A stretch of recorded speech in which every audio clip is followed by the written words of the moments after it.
Oh, sarip na. Sir Ruben? Ikaw? Ikaw ang utak ng sindikato? Anong pinagsasabi mo? At anong sinasabi mo ako ang utak ng sindikato? Huwag kang magmaang-maangan.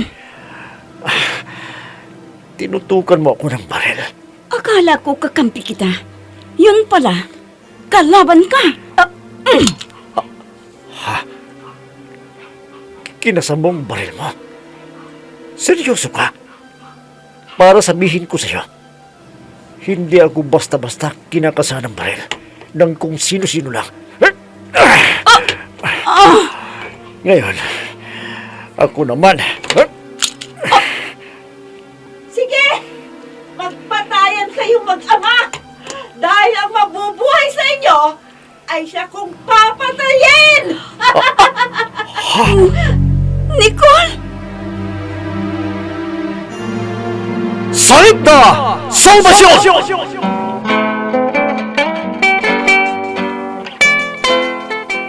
Ang babaeng lumalaban sa masasamang loob na nagasik ng kasamaan, subalit kakampi at takapagtanggol ng mga taong naapi.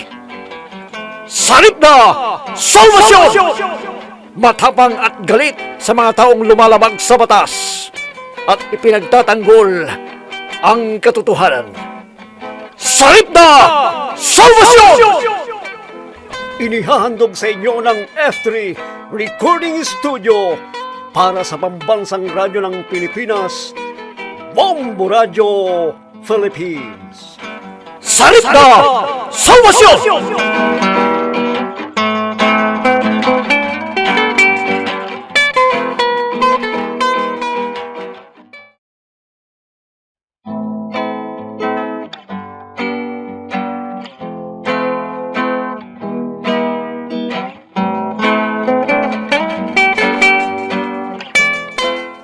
At ngayon mga kaibigan, narito ang dulang pinamagatang Salip na! Salvasyon!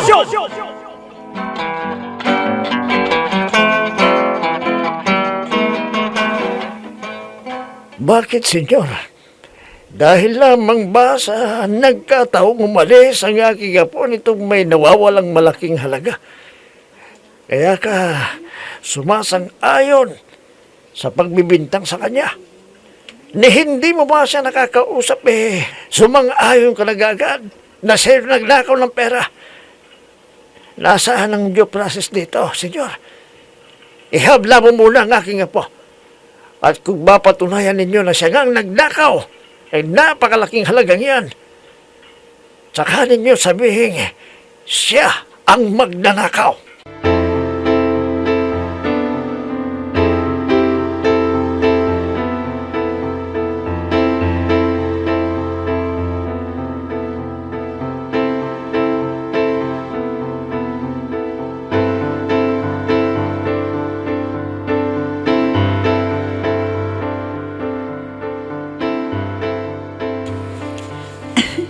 Kinausap na ng papa ko si Mang Dencio at kumbinsido si papa na nagnakaw nga si Saripda.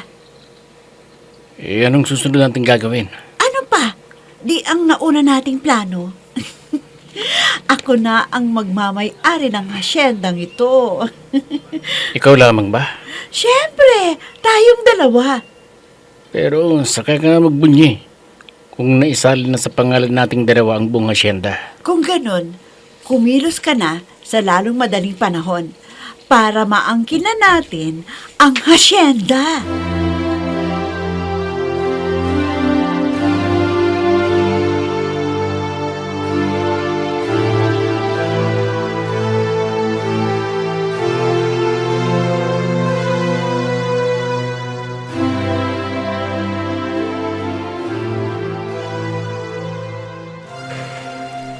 Bakit hindi pa tayo maghintay kahit isang oras lang?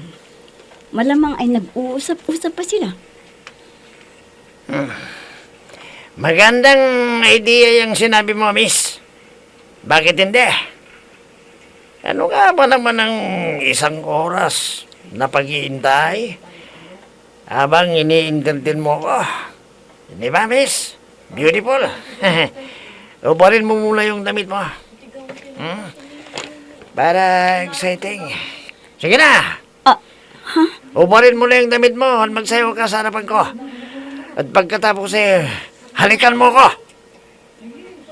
Boss! Bakit? May ilang taong paparating. At ayon sa ito nating tauhan mga kamag-anak daw ng ilang pasayro. Handa raw nilang ibigay sa inyo ang perang hinihingi mo.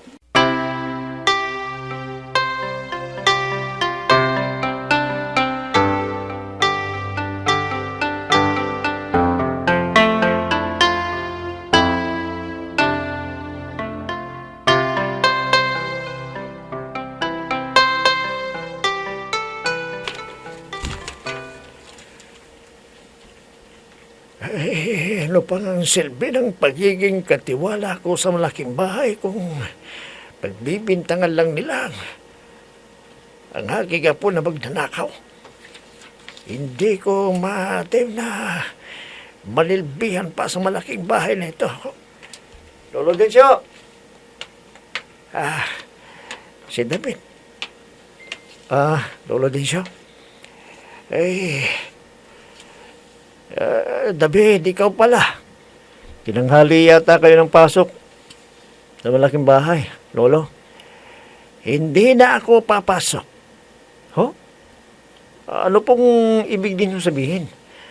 Aalis na kayo bilang hardinero sa malaking bahay? Oo. Pero, kayo ho ang katiwala ni Don Simon. Paano pa ako magiging katiwala ni Don Simon kung hindi na nila pinagkakatiwalaan ang aking apo? Nagawa nilang magbintangan ng apo ko. Teka, bakit ikaw? Mag-aalas 10 na ng umaga. Late ka na. Teka nga muna. Iba yata ang suot mo ngayon. Hindi mo suot yung karaniwang sinusuot mo sa trabaho. Hindi ka pwedeng papasok. Nakapurma ka yata. Pupunta lamang ako sa opisina ng hasyenda. Opisina ng hasyenda? Bakit sa opisina ng hasyenda at hindi doon sa planta? Kukunin ko lamang yung sahod ko. Dahil hindi na ako papasok. Ano? Ba't ka nga muna? Hindi ka rin lang papasok sa trabaho Pwede bang tumuloy ka muna doon sa bahay at doon na tayong magkwentuhan?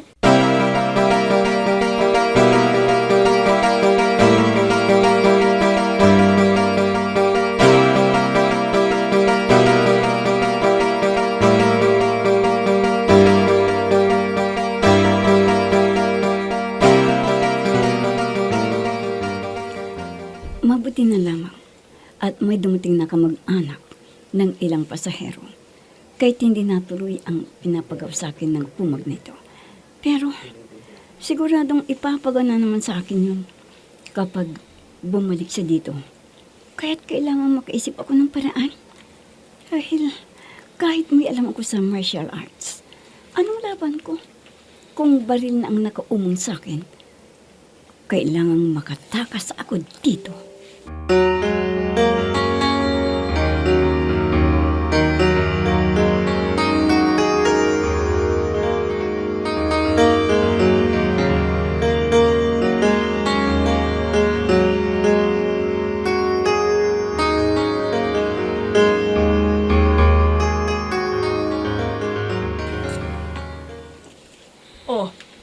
Magmerienda muna kayong dalawa. At pasado alas 10 na. Pareho na kayong nagugutom dyan Salamat, Lola. Walang anuman. Sige, iwanan ko muna kayong dalawa ng lolo Densyo mo at magluluto na ako ng tanghalian. Huwag ka muna umuwi Dito ka kakain ng tanghalian. Siya nga naman, David. Alam mo, ngayong wala na ang apo ko parang nawawala ang pangulila ko sa kanya. kung naririto ka, dahil kayo ang madalas na magkasama at magkausap. Kaso, aalis ka na rin pala. Hindi bale. Basta ba palagi mo pa rin kaming dadalawin dito ng lola mo, ha? Yan siguro hindi ko magagawa, lolo. Dahil hindi lamang po ako sa trabaho alis, kundi mismong sa lugar na ito, aalis ako. Ano? Aalis ka na rin dito sa lugar natin? Oo, lolo. Hindi na ako kasi magandang mga nangyayari dito eh. Nakakalungkot na. Hindi ho ba tinanggal nga ho nila ako sa trabaho? Oo nga. Tinanggal ka nila pero hindi ba't nakiusap ka kay Don Simon at muli kanyang pinagbigyan at pinapasok? Nakiusap kasi ako kay Don Simon na balikin sa trabaho dahil una, hindi naman totoo yung binibintang nila sa akin. Pangalawa, para may pagpatuloy ko sana ang pag-aaral ko. Pangatlo, siya yung pinakadahilan ko kung bakit hanggang ngayon nagtatrabaho pa ako dito. Dahil kay wala ho, lolo. Nako, aminin mo na. Dahil sa apo ko ang ibig mong sabihin. Nako, David, huwag mo lang ipagkaila sa akin dahil kilos mo pa lang halatang halata na may gusto ko sa aking apo. Alam ko na yan. Alam niyo na, alam ko na may pagtingin ka sa aking apo. Matagal na. Kayo talaga yung magkasabay na lumaki. Tapos, aalis ka rin pala. Nako, malulungkot din ako. Sa katunayan po niyan nagpaalam na ako kagabi pa na aalis na ako bilang trabahador nila. At ngayon papunta na ako sa pisina para kunin yung huling sahod ko.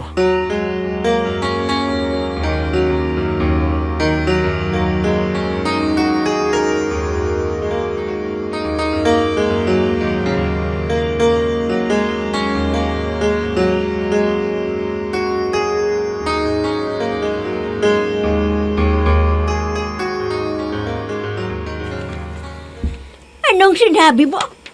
Maging si David ay umalis na rin? Oo.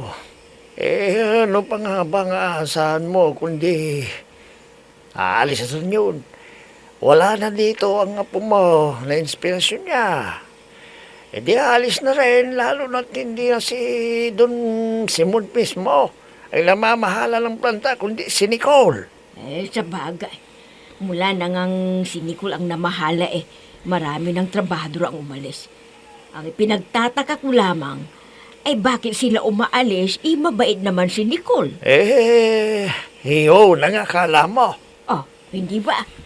Kapag nga pumupunta ako sa malaking bahay, napakagalang na bata at palangiti pa. Kung tutuusin nga, ay mas mabait pa ngang tignan si Nicole kaysa sa apo natin na laging nakasimangot. Ako, hindi naman nakikita sa itsura ng isang tao ang tunay na ugali. Kundi sa kalooban nito. Hindi porkit palangiti mabait na yung isang tao. Hindi porkit nakasibangot masungit na. Kaya ko naman nasasabi dahil marami siyang kasamahan sa trabaho ang nagrereklamo sa kanya. Mula raw nang ma-promote siyang supervisor, nagbago ang ugali. Kailangan niyang baguhin ang ugali niya sa harapan ng kapwa niya trabahador. Dahil kung hindi niya magagampanan ng tamang trabaho at obligasyon na iniatang sa kanya ni Don Simon. Kung pagbabago na sinasabi mo ng mga kapwa niya na trabahador ay hindi ito mag-istrikto, Nako, may dapat lang nilang intindihin yun. Dahil yun, ang sinabi sa kanya ni Don Simon. Kaya ganun lang ugali ng ating apo. Naintindihan mo ba? Sa bagay, tama ka dyan. Trabaho nga lang ginagawa niya, hindi personalan yun. Nakasimangot lang lagi. Yung mukha niya, hanggang sa trabaho lamang yun. At alam din natin yun, na higit sa lahat, dahil tayo, mas higit na nakikilala sa ating apo. Kailangan lamang nitong maging matapang sa palingin ng kanyang mga kasamahan para hindi nila sa lulukuhin. Si Don Simon. Tayo na higit na nakakakilala sa ating apo ay naiintindihan natin ang sitwasyon. Kaya lang sa mga kasamahan niya ay iba ang pakahulugan nun sa kanya. Iniisip nilang na-promote lang daw ang apo natin ay yumabang na. At lalo siyang laman ng usapan sa pag-aakusa nilang magnanakaw siya. Hayaan mo silang mag-isip ng ganyan. Ang importante, alam nating pareho na walang ginawang masama ang apo natin. Na walang katotohanan ang binibintang nila sa kanya.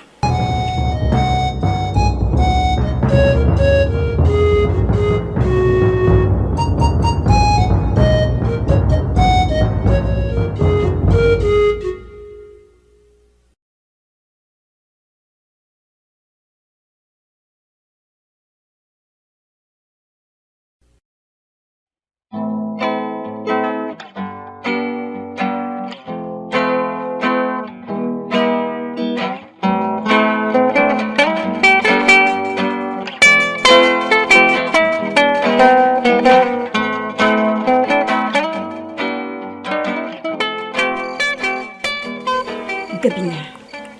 At mahimbing nang natutulog na ang lahat. Lalo na at nalasing sila.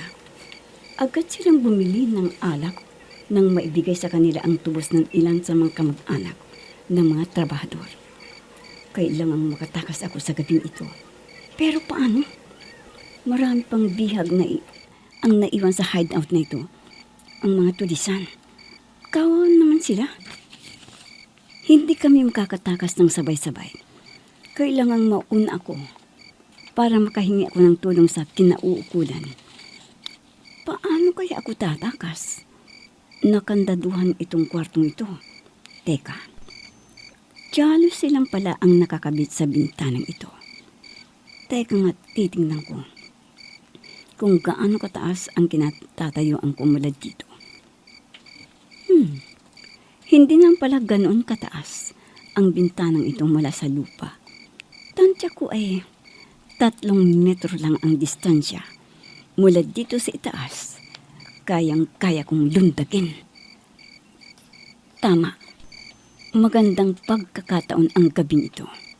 Iiwanan ko na ang isa kong bag dito. Hindi bale. Mga damit na maiiwan ko. Magkakabili naman ako.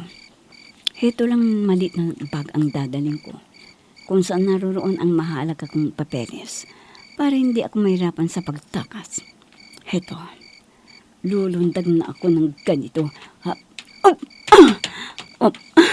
Ayan, nakalundag na ako. Pwede na akong... malaking compound pala ito. At napapalibutan pa pala ito ng mataas na pader. At ang tarangkahan, bakal, ay mataas din. Paano ko makakalabas ng compound na ito? Mayroon pa bang ibang daanan? Maliban sa malaking tarangkahang bakal? Teka, ang mabuti pa ay lilibutin ko ang buong compound na ito. Hindi bale, at madilim. At kung sakaling makita nila ang pagtakas ko, ay mapipilitan na akong lalaban.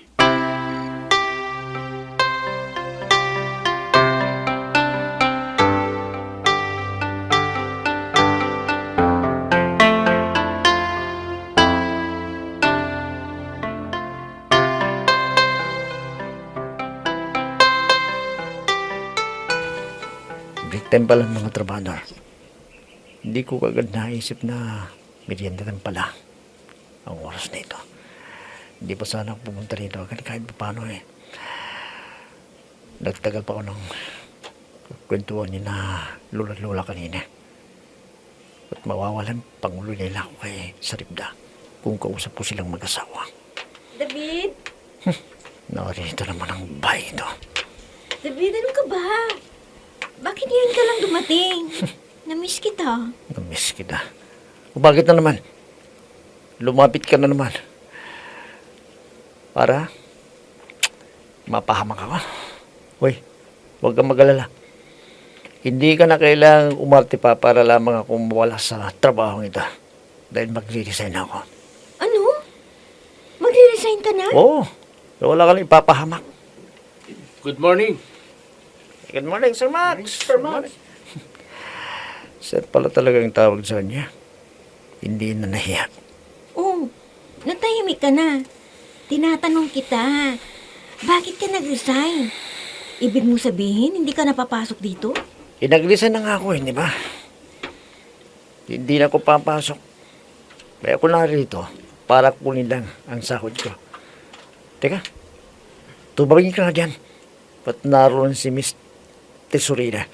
Kukunin ko na ang huling sahod ko sa kanya.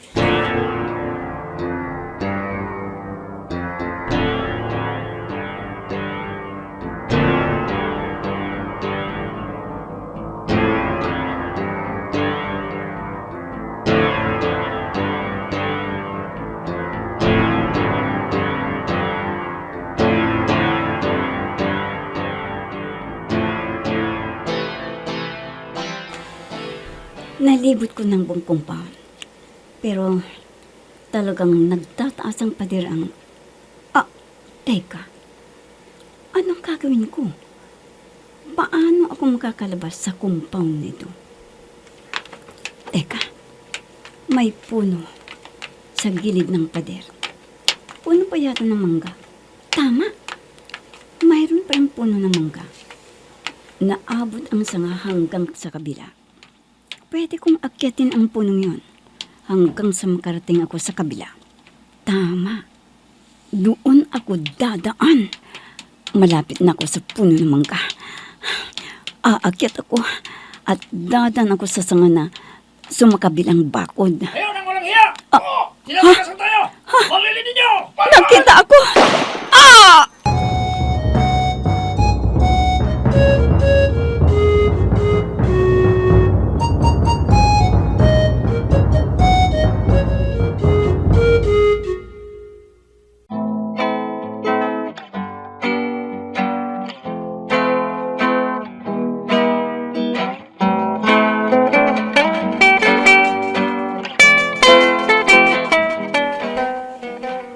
Natamaan nga kaya si Saripda sa pagkakataong yun. Mga kaibigan, huwag ninyong kaligtaang subaybayan ang pagpapatuloy ng ating dulang pinamagatang Saripda sa Wasyo!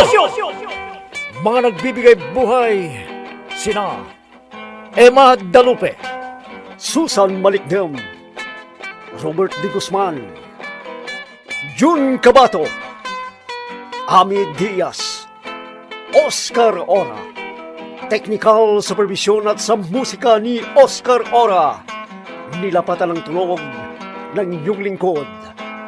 Mula sa panulat ni Andrea Solar at sa direksyon ni Jun Cabato.